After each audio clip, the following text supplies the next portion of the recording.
Hi, this is Lisa Johnson, Keto Fit Chick, and I wanted to come on and talk about um, some food sensitivity testing I did.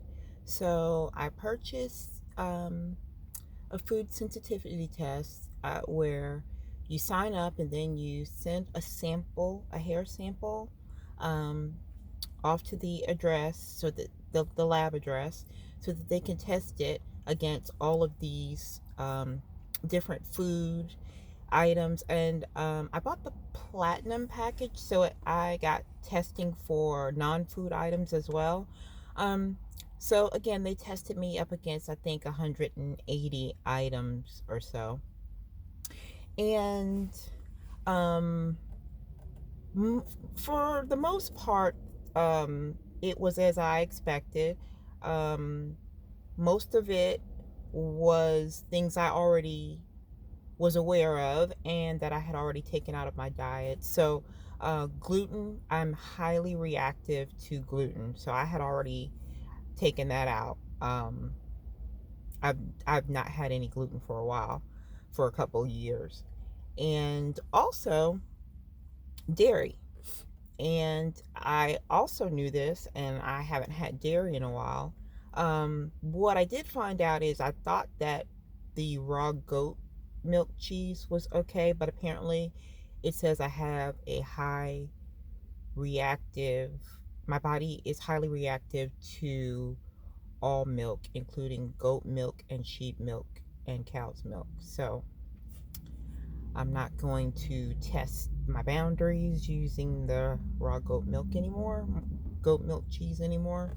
I'm just not going to do any dairy. It says I'm highly reactive to butter as well. The only thing in the dairy column that I wasn't reactive to at all was eggs. So good, because I love eggs. But it says that I'm highly reactive to butter. Now, I don't eat butter, I eat ghee, which is clarified butter with all the milk proteins taken out. So I'm wondering if the ghee is going to be okay. Um, I'm going to leave it in for now, and then test it out later. But it didn't mention ghee, it just said butter. So I'm assuming that the milk proteins are the problem. And since those are removed, that I should be okay. What I was surprised about are some of the things that I eat every day, like cauliflower rice. I am highly reactive to cauliflower, and I eat cauliflower rice every single day, like just about, except on the day that I have wings. Um, but most other days I eat cauliflower rice. So now I have to take that out of my diet. It's not that big of a deal because I usually make my stir. I can make my stir fries with um, broccoli slaw or cabbage. Those are fine, but I just have to find something different than cauliflower rice. So broccoli, cabbage, all of that is fine. Just no more cauliflower. Another thing that they said I was highly reactive to was lobster. Okay, how are you gonna take lobster from a girl? I need my lobster. Apparently, I can't have any anymore because I'm highly reactive to it.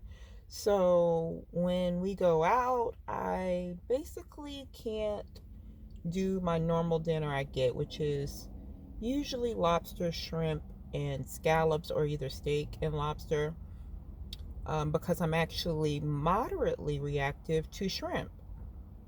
So yeah, it didn't say anything about the scallops, so, but I'm highly reactive to lobster and moderately reactive to shrimp. So those are some of the interesting things I found out. Like I said, a lot of the things I already knew and I had already eliminated from my diet. But it was good to know about the cauliflower rice because um, I would have continued eating that. I knew that I couldn't have more than one serving at a time, so I should have known there was some type of reaction attached to that. Um, but again, I would just eat my one serving and I was good. So now I'm going to take that out and use some other things. But yeah, I just thought that was interesting. Oh, yeah, another thing was sodium. It says that my body is highly reactive to sodium. Now, I knew that I had a reaction to sodium because anytime I go up just a little bit in sodium, I have all kinds of issues.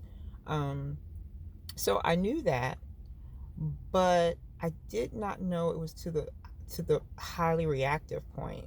Um, so anyway, I guess keto, which depletes sodium, is good for me specifically, and I don't really need to replenish as much as everybody else does. So um, I just will have to watch my sodium intake, which I already do. Again, it just kind of um, eye opening to actually see it in black and white, you know.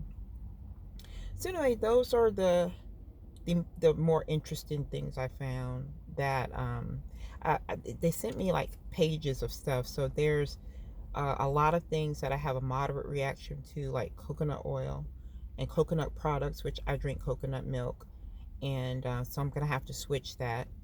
Um, and one big thing that I thought I had a reaction to, almonds, turns out I don't react to almonds at all. I can eat all nuts. Um, and the only ones that I have a moderate reaction to are actually sunflower seeds, which are seeds and not a nut, and pine nuts, which I don't eat anyway. So seems like I can go back to eating almonds, which is weird. I haven't eaten almonds in a long time. So there you have it. There's just some things I found interesting.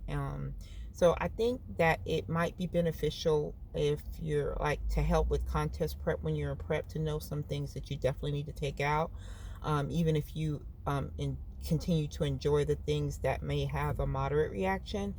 They might be some things you may want to take out during prep, but I think it's going to help me a lot, and I'm really excited to um, see what um, see what my stomach looks like after I eliminate all these things that I have a high reaction to. So I will that's all for now, and I will talk to you soon.